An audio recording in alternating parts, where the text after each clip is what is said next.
बिस्मिल्लाहिर्रहमानिर्रहीम। अस्सलाम वालेकुम नाजरीन, मैं खुरम शहजाद हूँ। आप लॉ जैस्टर देख रहे हैं। नॉर्मली हमने देखा है कि किसी एक इलाके में या किसी एक शहर में दफ़ा 144 के नफाज की एक न्यूज़ क्लिप चलता है और उसके बाद उस इलाके में मारधाड़ शुरू हो जाती है। कल वैसे तो इसी वजह से आज पाकिस्तान का हर शहरी इस दफ़ा के नफाज से आगाह है, लेकिन असल कानून क्या है, कौन ये दफा लगा सकता है, कौन नहीं लगा सकता, किसके खिलाफ लगाई जा सकती है, कितने अरसे के लिए लगाई जा सकती है, इसमें क्या क्या चीजें अलाउड हैं, क्या चीजें नहीं अलाउड, इसको चैलेंज कहाँ किया जा सकता है। आज इस कानून को हम सुप्रीम कोर्ट की 10 लैंडमार्क जजमेंट्स की रोशनी में समझने की कोशिश कर रहे हैं। तो शुरू करते हैं।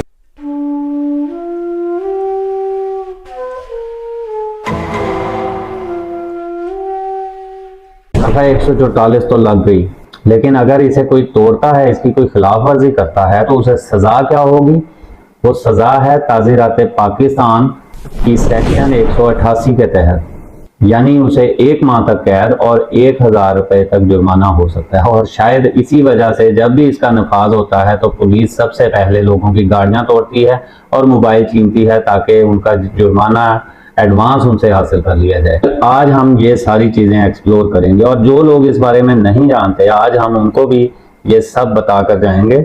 लेकिन इतना मैं आपको बता दूं कि इस दफा का नफाज मुसलसल 2 दिन के लिए नहीं हो सकता और 1 महीने में 7 दिन के लिए इसका नफाज या 7 दिन से ज्यादा के लिए इसका नफाज नहीं किया जा सकता। वेल, इसे सिर्फ अफरा तफरी को रोकने के लिए नफाज इसका किया जा सकता है, ना कि अफरा तफरी को फैलाने के लिए। और इसके नफाज का इख्तियार सिर्फ जुडिशल मजिस्ट्रेट और जिला नाज़िम के पास है। लेकिन अगर जिलाई इलेक्शन या लोकल गवर्नमेंट इलेक्शन नहीं हुए और जिला नाज़िम की सीट खाली है तो उस सूरत में डिप्टी कमिश्नर उस जिले का वो भी इस इख्तियार को इस्तेमाल कर सकता है प्रोविंशियल गवर्नमेंट की इजाजत से।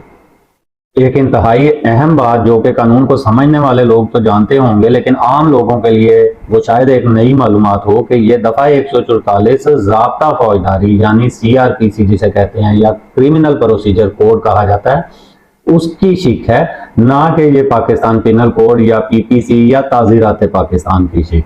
क्योंकि ये एक तरीकाकार वज़ा किया जा रहा है तो ये ज़ाब्ता फौजदारी की शिक होगी, ना कि ये कोई जुर्म है। और उसकी सजा की अगर बात की जाती है तो फिर हम जाते हैं PPC की तरफ, सन 1963 की जजमेंट से, जो कि ऑनरेबल सुप्रीम कोर्ट की जजमेंट है। और याद रहे कि ये मार्शल लॉ का दौर था और मार्शल लॉ के दौर में भी सुप्रीम कोर्ट ने यही कानून तय किया कि बेशक ये इख्तियार गवर्नमेंट के पास मौजूद है, लेकिन इसका बेदरेग इस्तेमाल नहीं किया जा सकता और इसको आम आवाम के खिलाफ इस्तेमाल नहीं किया जा सकता, बल्कि एक स्पेसिफिक तबके के खिलाफ और एक स्पेसिफिक पीरियड के लिए इस्तेमाल किया जा सकता है। दूसरी लैंडमार्क जजमेंट 1975 की है और उसमें भी ऑनरेबल सुप्रीम कोर्ट इसी बात पर स्ट्रेस कर रही है कि इसको फंडामेंटल राइट के अगेंस्ट इस्तेमाल नहीं किया जा सकता। और दूसरी बात ये कि ये कोई लामतनाई इख्तियार नहीं है और अगर ये किसी के फंडामेंटल राइट्स के अगेंस्ट है तो इसको कोर्ट में चैलेंज किया जा सकता है। जबकि तीसरी जजमेंट जो कि सन 1993 यानी 1993 की है, उसमें ऑनरेबल कोर्ट ने कहा है कि इसको लगाने के लिए ड्यू प्रोसेस का फॉलो करना बहुत जरूरी है। ड्यू प्रोसेस ये है कि ऑफिशियल गजट में इसका नोटिफिकेशन जारी होगा। इसके समन का तरीकाकार बिल्कुल वही है जो कि आम अदालती कार्रवाई का सेक्शन 134 में प्रोवाइडेड है, जिसके तहत कोर्ट से आपको समन आएगा, समन रिसीव होगा, आपको एक टाइम पीरियड दिया जाएगा और उसके बाद इसका नफाज किया जा सकेगा। और जो भी रिस्ट्रिक्शन होगी वो सिचुएशन के मुताबिक होनी चाहिए, सिचुएशन से हटकर रिस्ट्रिक्शन नहीं लगाई जा सकती। यानी अगर इलेक्शन अनाउंस हो चुके हैं तो एक सियासी पार्टी या तमाम सियासी पार्टीज के खिलाफ इसका नफाज नहीं किया जा सकता, ये ऑनरेबल सुप्रीम कोर्ट कह रहे हैं।